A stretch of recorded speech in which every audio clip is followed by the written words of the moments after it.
에스겔서 36장 1절에서 15절입니다. 하나님께서 오늘 이스라엘의 귀환과 땅의 회복을 약속하고 계십니다. 오늘 본문에서는 두 가지를 약속하고 있습니다. 첫째, 이방인과 에돔에 대한 책망을 하시는 그 내용이죠. 그들은 이스라엘 백성들의 고통을 즐거워했습니다. 그 땅을 빼앗고 자기 소유를 삼았습니다. 두 번째로는 하나님께서 이스라엘과 함께 하시고 때가 되면 회복시키겠다는 것입니다. 에돔과 이방 나라들은 남유다가 멸망하고 성전이 파괴되자 가나안 땅을 차지하고 크게 기뻐했습니다. 2절에서 말씀하고 있습니다. 주 여호와께서 이같이 말씀하시기를 원수들이 내게 대하여 말하기를 아하 옛적 높은 곳이 우리의 기업이 되었도다 하였느니라. 하나님께서 에돔을 비롯한 이스라엘의 대적들의 신에게 패해서 이스라엘의 땅이 그들의 땅이 되었다는 것입니다. 높은 곳에는 대개 바알 신전과 아세라 신전과 같은 우상들을 섬기는 산당들이 있습니다. 이스라엘도 예루살렘 성전이 세워지기 전에 그런 산당에서 제사를 지낸 적도 있었습니다. 그래서 그 높은 곳을 빼앗기면 더 강한 신이 나타났다고 생각하는 겁니다. 또는 자신들의 신이 다른 나라의 신들에게 졌다고 여겼습니다.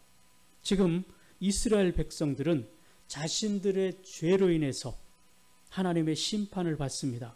그래서 벌을 받고 있는 중이지만 에돔과 이방 민족들은 자신들의 신이 더 강해서 하나님께서 힘을 쓰지 못하고 가만히 계시는 것으로 생각했습니다. 그래서 영적으로 교만에 빠져서 하나님의 백성인 이스라엘 백성들을 조롱하고 비방했다는 사실입니다.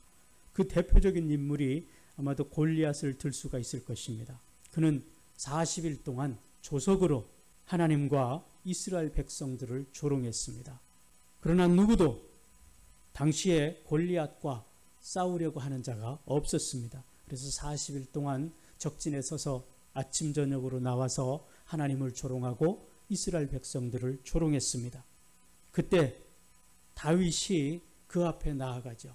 아주 극적인 모습으로 비춰지고 있습니다. 지금 골리앗은 칼과 갑옷과 투구를 쓰고 군사로 나오는데 다윗은 물맷돌 5개를 들고 그 앞에 나아갑니다. 사무엘상 17장 45절에 보면 다윗이 블레셋 사람에게 이르되 너는 칼과 창과 단창으로 내게 나아오거니와 나는 만군의 여호와의 이름 곧 내가 모욕하는 이스라엘 군대의 하나님의 이름으로 내게 가노라 외치고 물맷돌로 그의 정수리를 겨냥해서 던졌습니다. 하나님께서는 비록 죄로 인해서 이스라엘 백성들을 바벨론의 포로로 잡혀가게 하시지만 그 백성들의 땅을 다시 빼앗고 비방하고 조롱하는 원수들에 대해서 맹렬한 질투로 심판하시겠다고 하십니다. 5절과 6절의 말씀이죠. 주 여호와께서 이같이 말씀하시기를 내가 진실로 맹렬한 질투로 남아있는 이방인과 에돔 온 땅을 쳐서 말하였노니 이는 그들이 심히 즐거워하는 마음과 멸시하는 심령으로 내 땅을 빼앗아 노략하여 자기 소유를 삼았음이니라.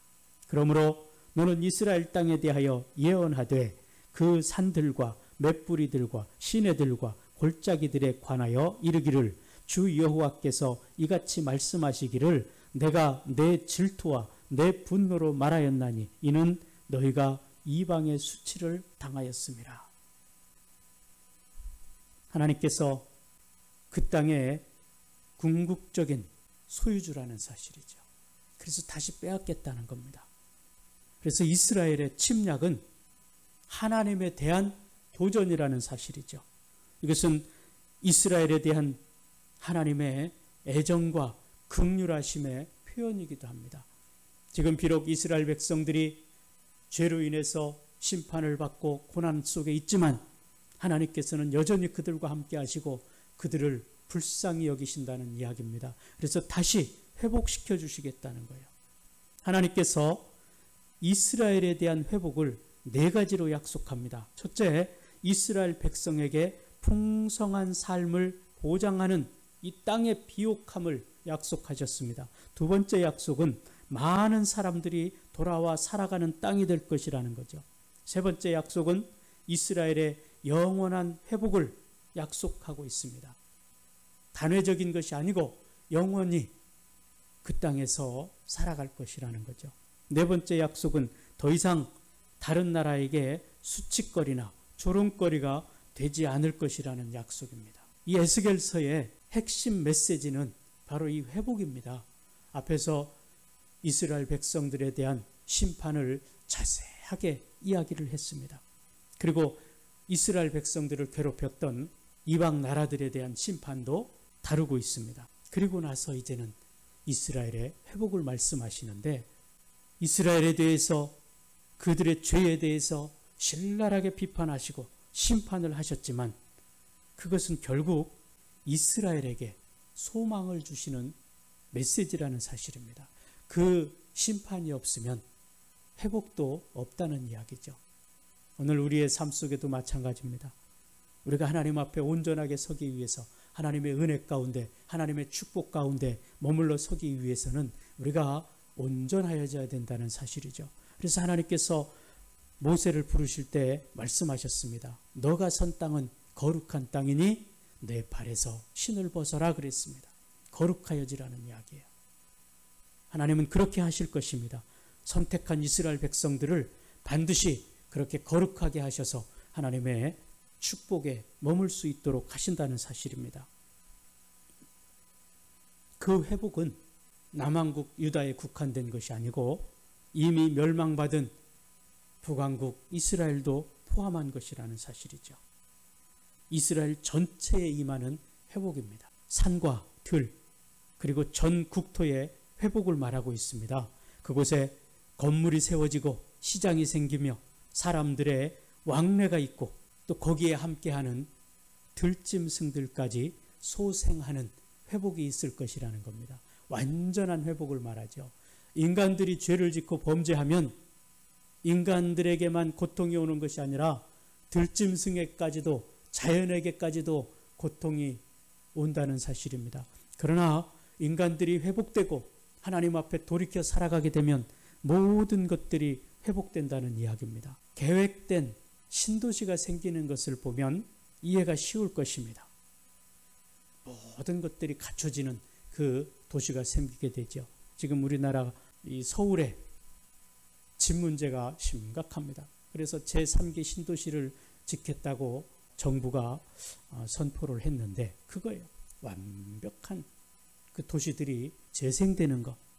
하나님은 그 회복을 보다 더 완전한 회복이 될 것임을 선언하고 약속하고 계시는 것입니다. 이것은 궁극적인 회복을 말하고 있는데 그 회복은 하나님의 나라에서 이루어질 것입니다. 오늘 우리의 회복도 마찬가지입니다.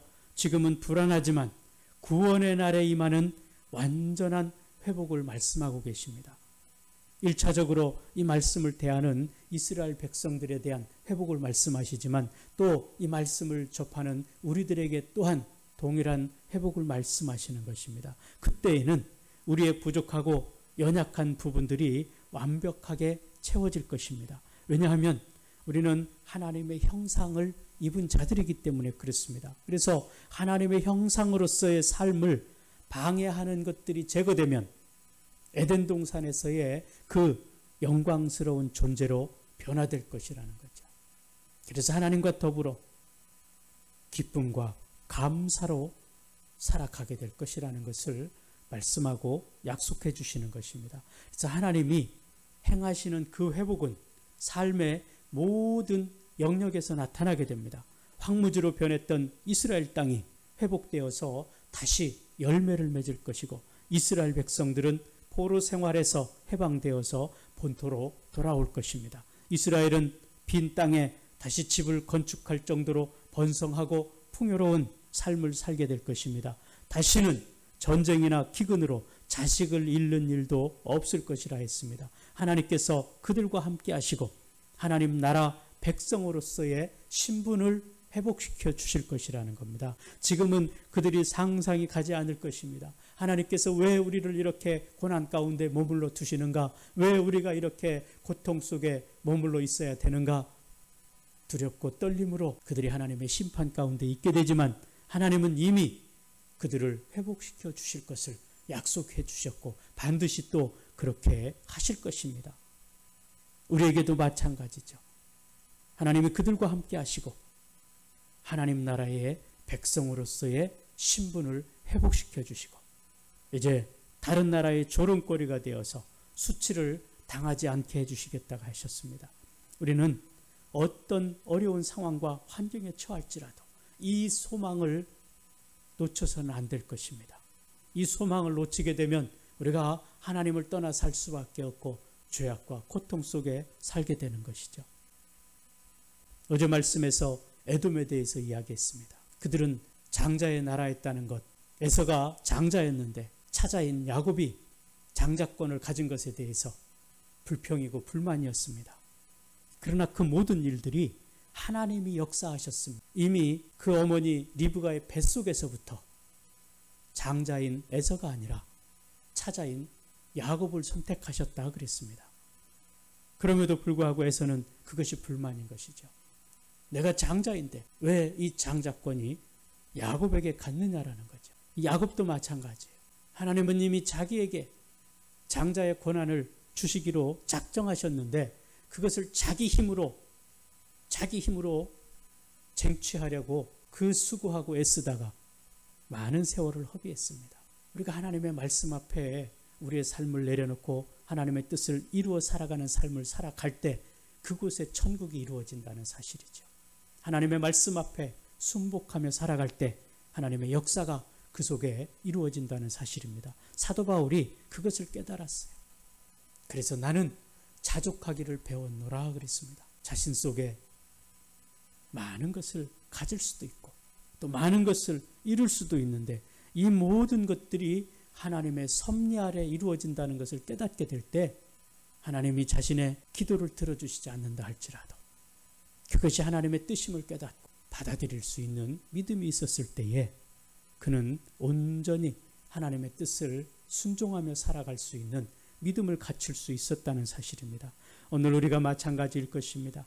우리가 어떤 상황에 처할지라도 하나님께서 나와 함께 하심을 믿고 인정한다면 하나님께서 천지를 창조하신 분이심을 우리가 믿고 인정한다면 우리에게 주어지는 모든 일들 하나님의 섭리 가운데 이루어진다는 것을 믿고 온전히 하나님의 뜻 앞에 우리의 삶을 내려놓을 수 있을 것입니다. 그러나 지금 이스라엘 백성들은 그 두려움 속에 있는 거예요. 왜 지금 우리가 이렇게 바벨론의 포로 생활을 하고 살아가야 되나? 그러나 끊임없이 하나님께서는 에스겔을 통해서 회복의 메시지를 주십니다. 이후의 말씀 속에서는 계속해서 하나님께서 이제 이스라엘 백성들에게 회복을 주실 것을 약속해 주시고 성경이 그 약속을 우리에게 주시는 것입니다. 그리고 그 하나님의 사랑을 예수 그리스도의 십자가를 통해서 확증하셨다 그랬습니다. 나를 위해서 독생자 예수 그리스도의 보혈을 흘려주시고 그 피로 우리를 구원하셨음을 말씀하고 계시는 거죠. 우리가 그 하나님의 말씀을 의지해서 살아갈 때 우리 속에 지금 이 땅에 살아가지만 천국이 회복될 것입니다. 그리고 그것이 하나님의 나라에서 주님의 재림의 날, 그 구원의 날에 모든 것이 완성될 것이라는 사실이죠.